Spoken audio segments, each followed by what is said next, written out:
If you belong to New Zealand, you may be studying the history of a nation that sent its sons across oceans into battles most people today only know from photographs.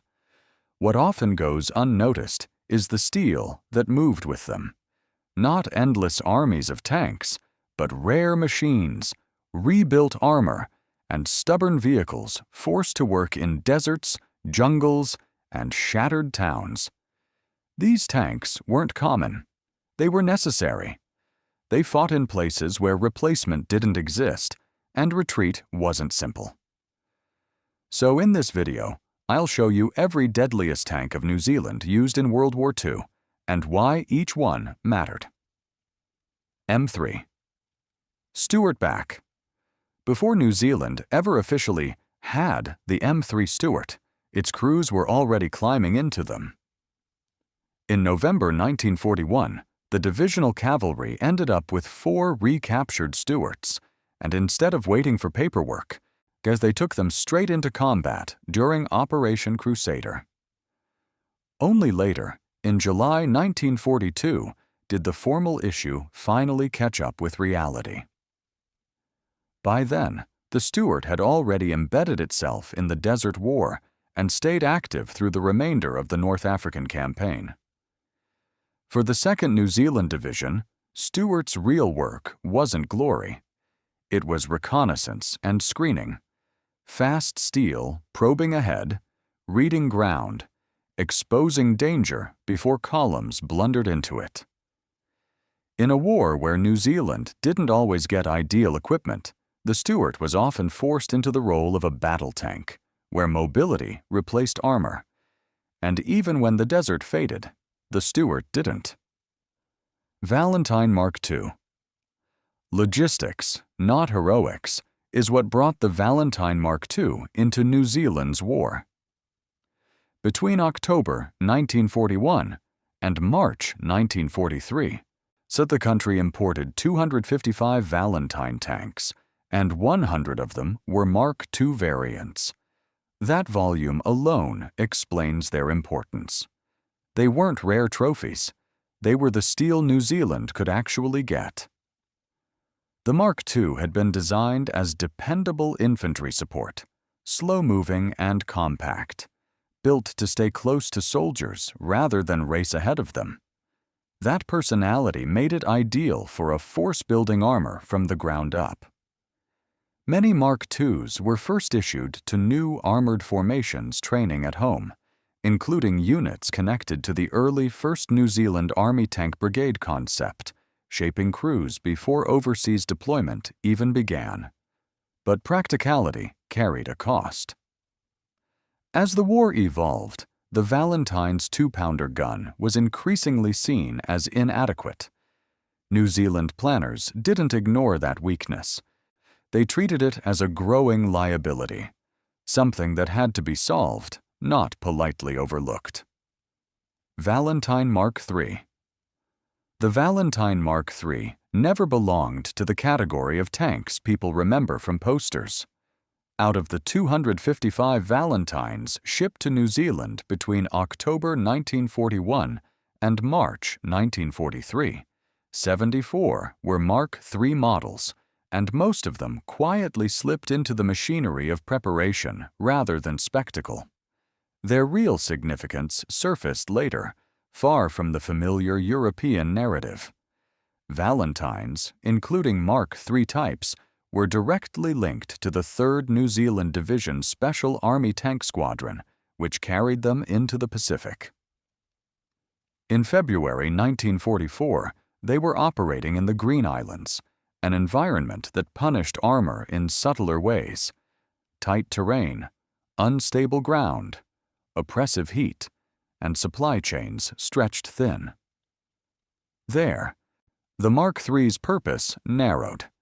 It became infantry support above all else, creeping forward where jungle replaced roads, forcing passages through terrain rather than enemy formations. Valentine Mark V. Scarcity shaped New Zealand's armored identity, and the Valentine Mark V fit neatly into that reality. Among the 255 Valentines imported between October 1941 and March 1943, 81 were Mark V variants, and they arrived during a period when availability mattered more than ideal specifications. New Zealand used what could be obtained and then built plans around it. The Mark V became part of that practical arithmetic. It wasn't chosen because it was exceptional. It was chosen because it was present. These tanks filled out armored strength when industrial giants were absorbing most of the world's production, and smaller nations were forced to accept what remained. That context shaped how the Mk5 lived its war. It embodied a philosophy of persistence, slow, stubborn, and dependable. The kind of armor that grows more valuable the farther it travels from home ports and manufacturing lines. Valentine Mark III CS. Sometimes a tank becomes important, not for what it is, but for what it forces a country to admit. By January 1943, New Zealand planners were already looking toward Pacific operations and confronting an uncomfortable problem. The Valentine's 2-pounder gun was judged too weak for what lay ahead, while the Matilda Mark IV CS, though powerful, was considered too heavy for the bridges, terrain, and logistical realities expected in that theater. So New Zealand chose neither. Instead, it rebuilt. The solution was a compromise born of limitation. Take the Valentine Mark III and fit it with a 3-inch howitzer taken from the Matilda CS, creating the Valentine Mark III CS. It wasn't elegance, it was necessity engineered. The conversion program began in January 1943, and 18 Valentine Mk3s were rebuilt into close support tanks. That number is small. Its meaning isn't.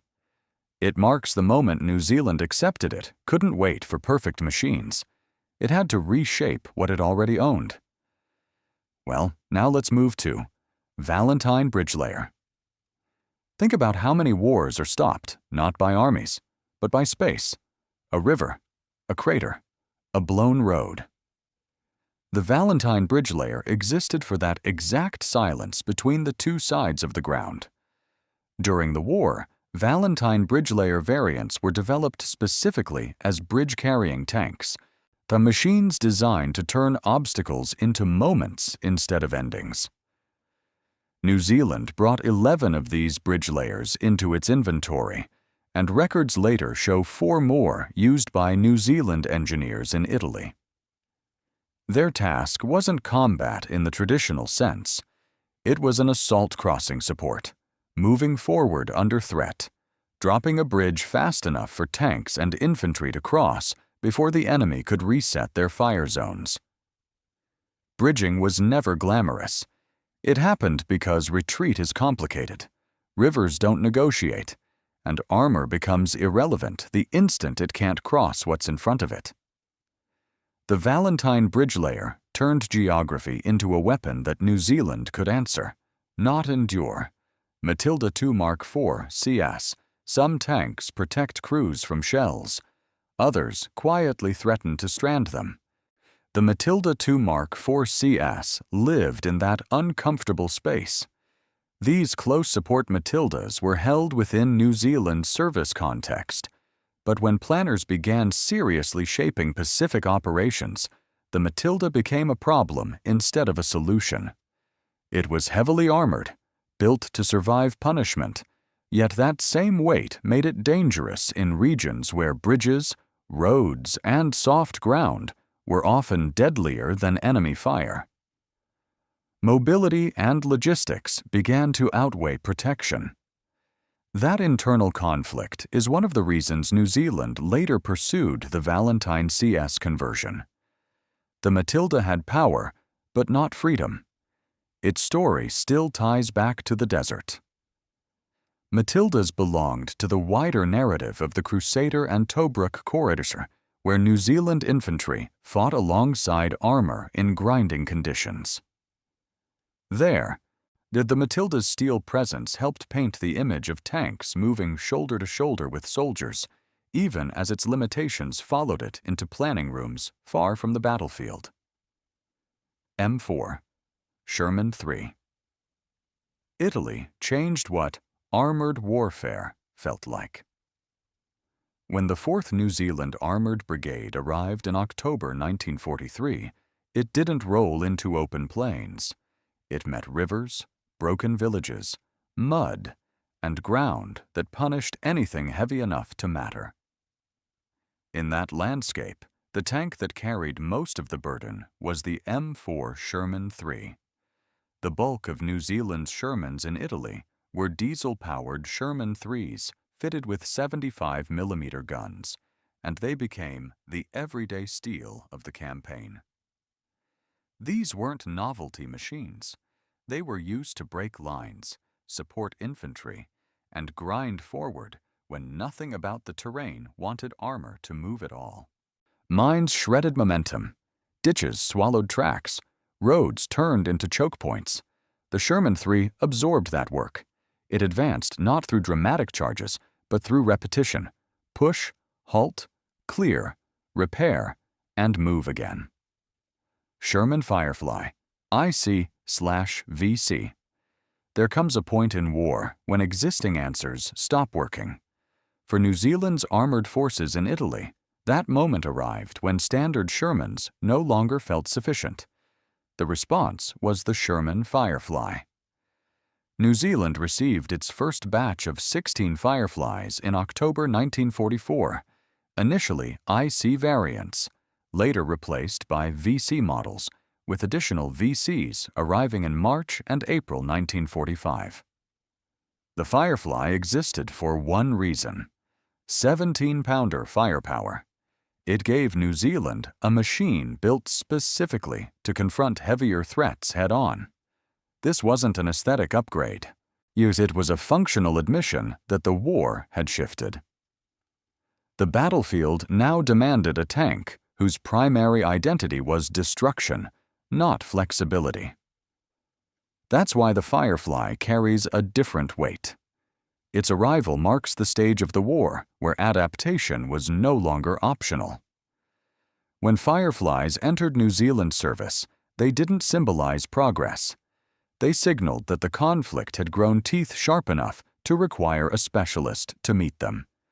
And now it's time for Sherman IB. Not every dangerous tank hunts other tanks. Some are built to tear the ground out from under defenders. In early 1945, New Zealand received 18 Sherman IBs, each fitted with a 105mm howitzer. Their purpose wasn't subtle. They were meant for close support and high explosive fire, the kind that reduces strong points, collapses positions, and turns fortified villages into survivable spaces for infantry. Italy made that role unavoidable. Towns became traps. Stone swallowed blast. Every approach was prepared. At first, these Shermans were mixed among normal armored units, but battlefield practicality intervened. Turret operation and power traverse limitations made them less suited to fluid formations, and they were eventually shifted toward headquarters use, where their firepower could be applied more deliberately. The Sherman's IB reflects a late-war reality. Sometimes armor isn't about movement or pursuit. Sometimes it exists to end resistance, so movement becomes possible again. Sherman Dozer. Somewhere between combat and survival sits the Sherman Dozer, a machine that rarely faced the enemy directly, yet constantly decided who lived long enough to fight.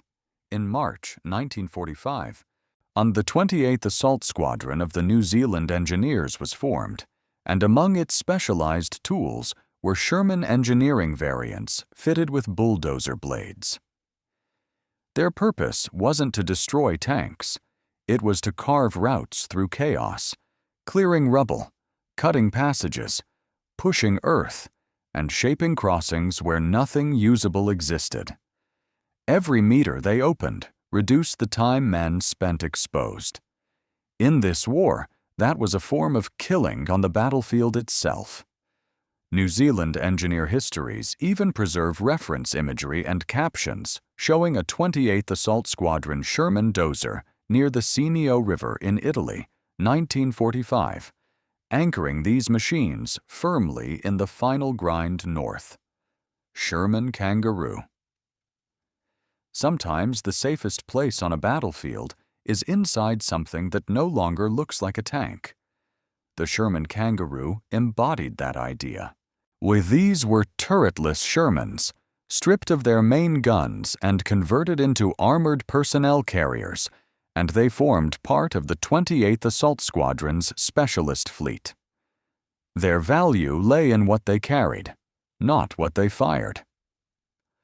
Kangaroos were used to move engineers and infantry forward under armor, delivering men to crossings, demolition tasks, and exposed work zones where walking in the open would have been suicide. They didn't lead assaults. They delivered the people who made assaults possible. New Zealand's link to them is firmly Italian. Marking references place Sherman Kangaroos of the 28th Assault Squadron near the Adige River in 1945, operating in the closing stages of the campaign. In those months, steel wasn't just a weapon. It was transport, shelter, and timing. The Sherman arc. There was a brutal arithmetic to Italian warfare. Stop moving, and something finds you. That logic is exactly why the Sherman arc existed. New Zealand's 28th Assault Squadron operated Sherman 1 ARKs, machines stripped of turrets and rebuilt into armored ramp carriers. Their job was brutally specific: become the bridge. An arc drove straight into broken ground and unfolded itself into a moving crossing. Walls, ditches, canals, bomb craters, anti-tank obstacles, all of them could be turned into brief, usable pathways. Vehicles rolled over the ARK's body while its crew stayed exposed to whatever waited on the other side. Italy made this role unavoidable. The country was carved by canals, embankments, demolished roads, and collapsed infrastructure. Every gap forced hesitation, and hesitation was often fatal. IARKs existed because pausing at an obstacle frequently meant dying at it. They didn't remove danger. They shortened the time spent inside it. M3. Lee/Grant. The desert never gave armies the luxury of patience. For the 2nd New Zealand Division in North Africa, that reality shaped the arrival of the M3 Lee and Grant. These medium tanks became part of New Zealand's armored story through the long Western Desert Campaign, carrying through El Alamein and the advance into Tunisia. They weren't perfect machines. They were what could be delivered, armed, fueled, and pushed forward in time. The Lee/Grant filled the role of a stopgap medium tank, yet it still brought serious firepower for its moment, giving New Zealand units something that could punch, support, and hold space when lighter tanks were being outpaced by the war's escalation. Desert fighting exposed another truth as well. Operations lived and died on timing. When armor failed to appear, infantry sometimes held alone, exposed to guns that never tired. That bleak gap between expectation and arrival is the real shadow behind support armor. Bob Semple tractor tank. Long before New Zealand's tanks crossed oceans, one of them rose out of fear at home. The Bob Semple tractor tank wasn't built for campaigns. It was built because an invasion felt possible and proper tanks felt unreachable. Work began in June 1940, using a Caterpillar D8 crawler tractor as the base. Construction took place at the Temuka workshops, with additional builds linked to the New Zealand Railway's Addington workshops. What emerged was towering, awkward, and unmistakably improvised. Its design leaned on corrugated armor plating. It carried 6 Bren guns, and its height made subtlety impossible. Performance was clumsy. Protection was questionable. But the purpose was crystal clear. This was desperation engineering, created under the assumption that nobody might arrive in time to help. History doesn't always roar. Sometimes it grinds forward on tracks, carried by machines most people never learn the names of. If these tanks kept you with me, then tap like, subscribe for more deep-cut history, and drop your thoughts below. Thanks for watching. Your time here genuinely matters.